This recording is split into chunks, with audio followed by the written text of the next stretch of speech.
I came to Congress in 1989, one of just 31 women in the House and Senate, and to this committee in 1993, alongside only 6 other women under the 64-member panel.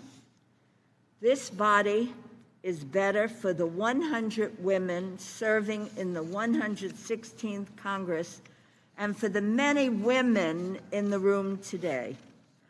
I chose Appropriations because I believed it was the best place to give more people a better chance at a better life.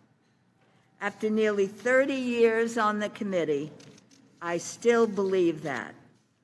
We are living through a time of heightened cynicism and polarization, of suffering and pain and great uncertainty, with too little compassion and leadership from some at the highest level of power.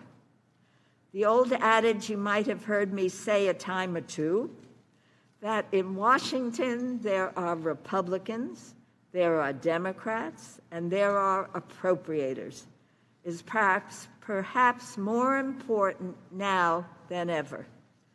My parting request to you is this: do not succumb to the pervasive partisanship that permeates what can feel like all aspects of our professional and even sometimes our personal lives. Beyond keeping government's door open and lights on, conduct robust oversight and demand accountability and transparency on the use of taxpayer dollars. Defend our constitutional prerogatives against executive overreach, regardless of who occupies the White House or the Speaker's office. Always strive to use the power of the purse to unlock the full potential of this nation. Over the next weeks and months, I will continue that hard work with all of you. You are at the heart of what makes this the best committee in Congress. And if you're looking for a goodbye gift, I would love to get all our bills done by the end of the year. Kay, I could never ask for a better ranking member.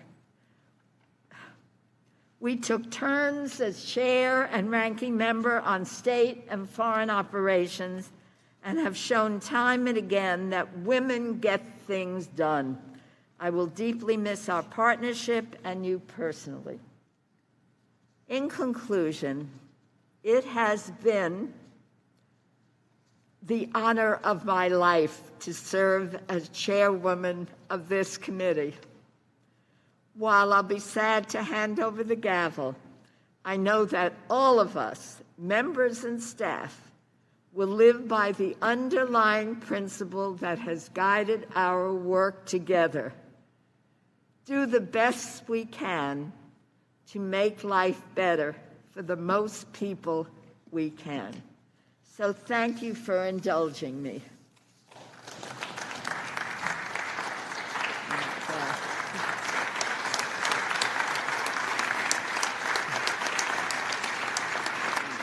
When I was going to be her her chair, she's going to be chair, I'm the ranking member, I was ecstatic just to have the position. She called me and asked me if I'd come to her office, and I did. And she said, welcome, we're going to be friends, we're going to bring this budget on time, on budget, and we're going to be best friends. Now, that's one of the strangest kind of things, because my staff had warned me before I went to her office, and they said, Kate, that's probably the only time you'll get to be anything, because the ranking member is just a chair that has ranking member on it. And when she said, we're going to be friends, she said best friends. And I remember it so well, because from that time on, that's the way she did it. And that's the way she brought me in, which is really just amazing. And she said, as she said, we're the first committee that's been chaired and ranking member for 2 women. I said, oh, that couldn't be. We looked, it really wasn't. She missed one. There had been a committee to decide where there was going to be a beauty salon in the Capitol.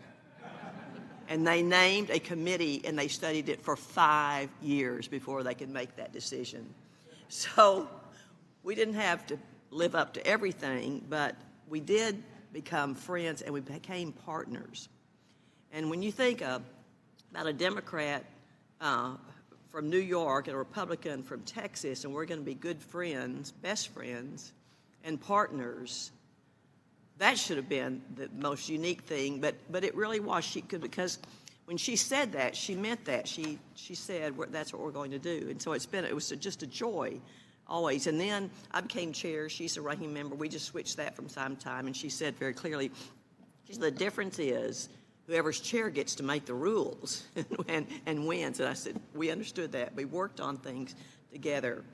She was always an honest broker. She would always respect my position and opinions. And we could always disagree without being disagreeable. And really Nita said, I want to set that as a tone so other people can really understand it can be done that way. And that's what happened. I think if the most important thing to know about Nita Lowey is she's genuine. What you see up here and the way she stands, that's who she is in her whole life. She's an optimist, but never a pushover in any way whatsoever. I asked her this week about her portrait. I said, Nita, I have a question to ask. I said, I have a request to make. I said, and when you get your portrait done, I want to make sure you're smiling. You don't look like this. And she said, I've already done it, and I am smiling. But that beautiful smile, some people would take that as, I'm just a really nice person. She is tough as nails. People would ask me, said, I'm going to go to Mrs. Lowey. I know you're a friend or you know her. Tell me, what to expect. And I said, don't ever take her for granted. She's tough. She knows her business. Nita, I want to thank you for your service. I want to thank you for your friendship, and you will not be replaced. You will not be replaced. Well, our country will miss you, our district will miss you, and I'll miss you. Thank you.